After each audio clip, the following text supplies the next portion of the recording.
उत्तर प्रदेश के लखनऊ में विधानसभा सत्र को संबोधित करते हुए मुख्यमंत्री योगी आदित्यनाथ ने पूरे सदन को लोकतंत्र को मजबूत करने का आह्वान करने के लिए मुबारकबाद दी है। उन्होंने कहा कि विधानसभा लोकतंत्र की सर्वोच्च संस्था है और अपनी जिम्मेदारियां निभा रही हैं। सीएम ने वित्त मंत्री सुरेश कुमार खन्ना को बजट 2026-27 पेश करने पर मुबारकबाद दी। उन्होंने बताया कि नेता प्रतिपक्ष माता प्रसाद पांडे और शिवपाल सिंह यादव सहित कई सदस्यों के विचार सुने और उन्हें खुशी है कि बड़ी संख्या में सदस्यों ने चर्चा में भाग लिया।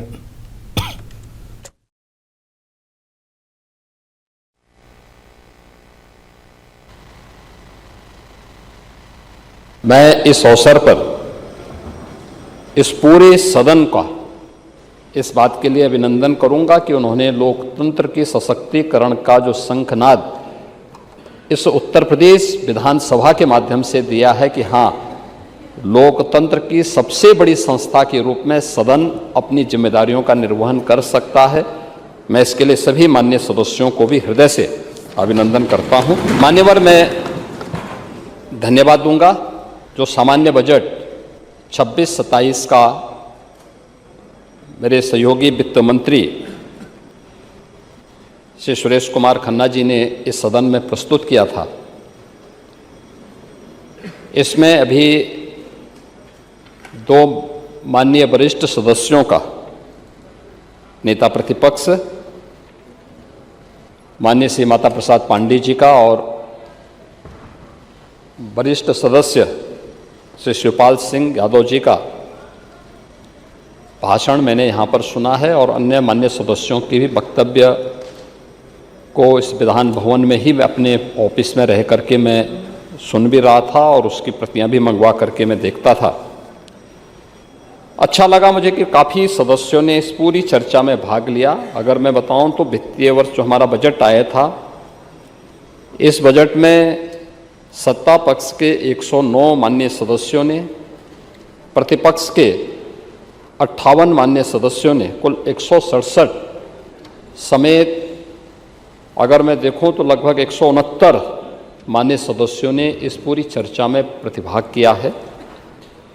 अनुदान की मांगों को भी लिया जाए तो इस पूरी चर्चा के दौरान सत्ता पक्ष के 21 माननीय सदस्यों ने और 15 प्रतिपक्ष के माननीय सदस्यों ने अनुदान की मांगों की इस सार्थक चर्चा को आगे बढ़ाने में अपना योगदान दिया है। मैं इन सभी को हृदय से धन्यवाद देता हूं।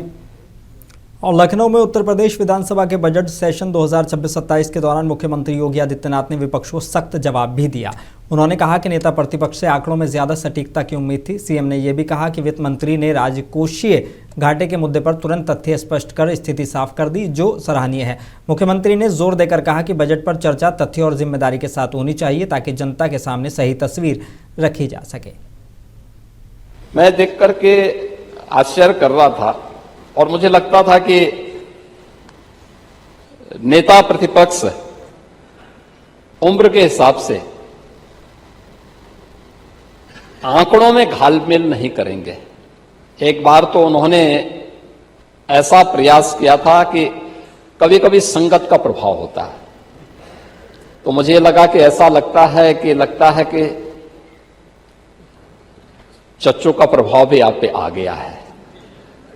और वो प्रभाव इस बात को आ गया जब आपने कहा कि राजकोषीय घाटा आपका जो है वह इतना ज्यादा है, आप उत्तर प्रदेश पे उधार इतना ज्यादा है। मुझे लगता है कि वह सच नहीं था। तो वित्त मंत्री जी ने तत्काल अपने प्रतिक्रिया वहां पर व्यक्त कर दी और उन्होंने इस बात को कहा कि नहीं, ऐसा नहीं है।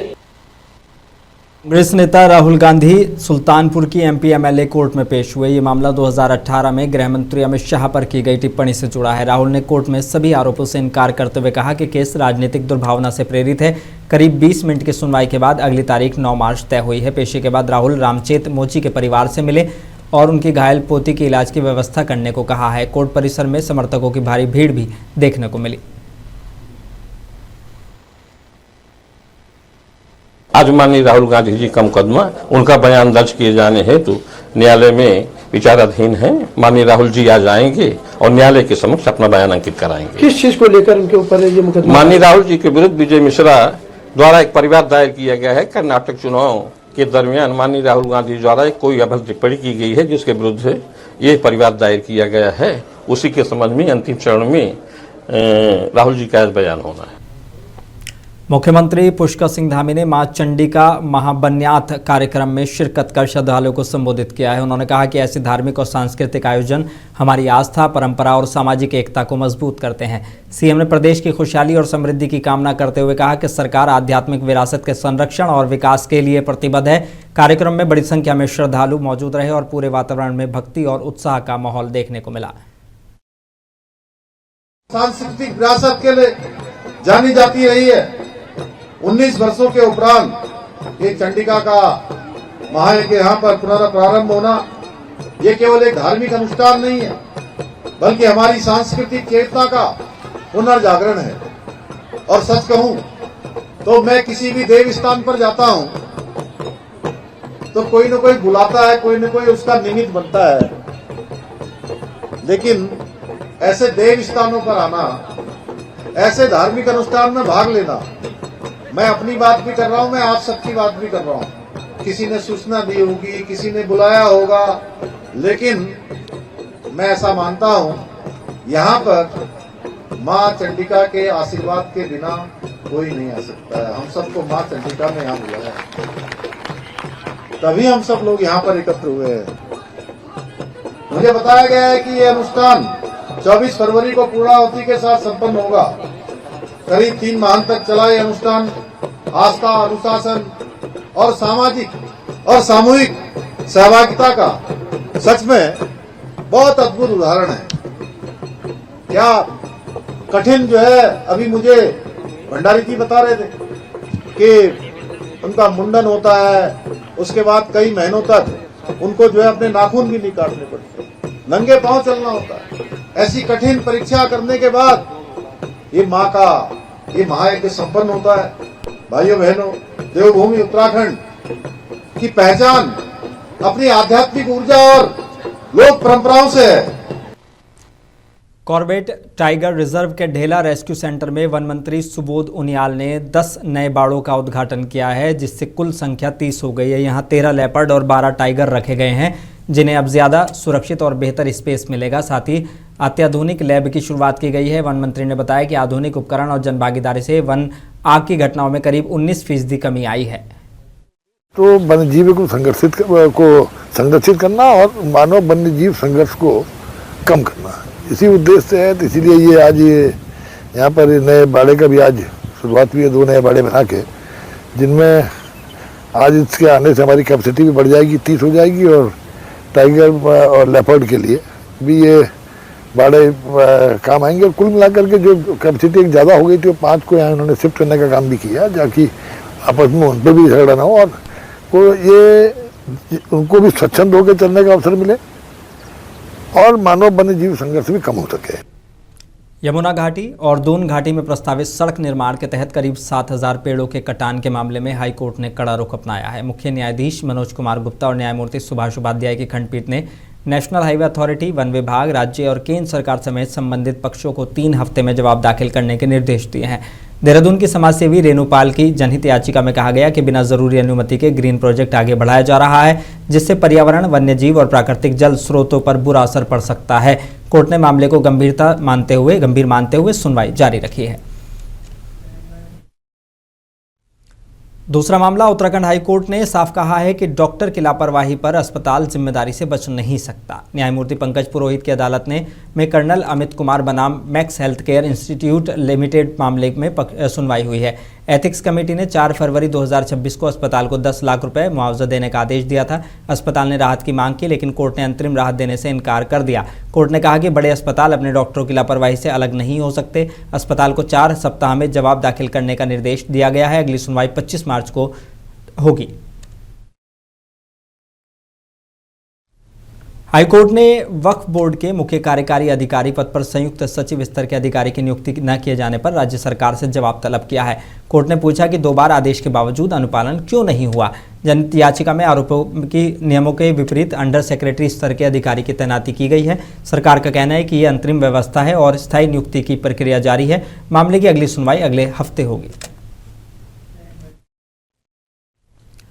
उत्तराखंड के ग्राम्य विकास मंत्री गणेश जोशी ने चंपावत के टनकपुर में आयोजित चंपावत सरस कॉर्बेट महोत्सव 2026 में मुख्य अतिथि के रूप में शिरकत की। उन्होंने विभिन्न विभागों और स्वयं सहायता समूह के स्टॉलों का निरीक्षण कर उत्पादों की सराहना की। कार्यक्रम में पशु सखियों का मोबाइल फोन और महिलाओं को चेक और किसानों को फार्म मशीनरी और बैंक वितरित किए गए हैं। साथ ही 25 बच्चों का सामूहिक जन्मदिन भी मनाया गया। मंत्री ने कहा कि शीतकालीन कॉर्बेट महोत्सव थीम के तहत ये आयोजन विंटर टूरिज्म को बढ़ावा देगा। कि सच्चे मुख्यमंत्री जी उसको सिंधामी जी कर रहे हैं और मैं देख रहा हूं कि 4 साल के अंदर विकास का एक कीर्तिमान मुख्यमंत्री जी ने इस विधानसभा में स्थापित किया है। आज विश्व के पर्यटक मानचित्र पर आपकी चंपावत विधानसभा है, मां पूर्णागिरी यहां पर है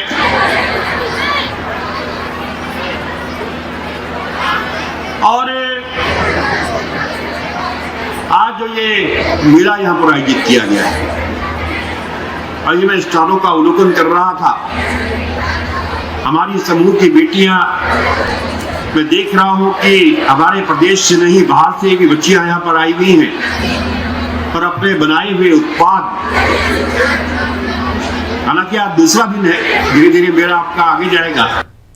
हरिद्वार जिले की जबरेड़ा पुलिस को चेकिंग अभियान के दौरान बड़ी कामयाबी मिली है। पुलिस ने बाइक चोर दीपक को गिरफ्तार कर उसके पास से चोरी की 2 स्प्लेंडर बाइक बरामद की हैं। आरोपी सहारनपुर का रहने वाला है और हाल में लाठरदेवा हुण गांव में रह रहा था। एसपी देहात शेखर चंद्र सुयाल ने बताया कि जिले में चल रहे अभियान के तहत कार्रवाई हुई है और आरोपी किसी बड़े गिरोह से जुड़े होने की भी जाँच की जा रही है। लेवल पे एक प्रॉपर एक डेंस चेकिंग के निर्देश हैं। थाना झबरेड़ा में कल ही चेकिंग हो रही थी। एसएसपी सर के क्लियर निर्देश थे कि गहनता से चेकिंग की जाए। तो इस चेकिंग के दौरान कल एसओ अपनी टीम के साथ थाना झबरेड़ा में जब चेकिंग करी थी तो एक व्यक्ति एक ऐसी बाइक के साथ मिला जो चोरी की बाइक थी। उसने इस बात को एडमिट किया कि वो रहने वाला सहारनपुर देवबंद का है और यहाँ मौका मिलने पर ऐसी चोरियां करता है। फिर उससे और गहनता से पूछताछ करने पर उसने 2 बाइक और चोरी करना तस्दीक किया। उसकी निशानदेही पर 2 बाइकें बरामद हो गई, एक थाना गंगनहर क्षेत्र की और एक थाना झबरेड़ा की। तो फाइनली 3 बाइकों के साथ ये व्यक्ति, आज हम इसको रिमांड पे ले रहे हैं। इसकी क्रिमिनल हिस्ट्री के बारे में जानकारी ली जा रही है और इससे पहले इसने कब क्या किया इसके साथ और कितने लोग हैं, ये अभी पड़ताल का विषय है।